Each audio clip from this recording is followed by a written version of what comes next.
ரோசாப்பூ கண்ணில் சிரிக்குது ஊதாப்பூ உதட்டில் உதிரும் தேன் முல்லைப்பூ.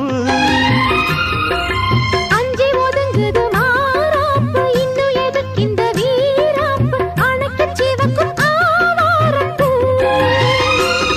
அடி சித்திரம் எப்படி சேலைய கட்டுச்சு தேவதை பாதங்கள் பூமியில் ஒட்டுச்சு.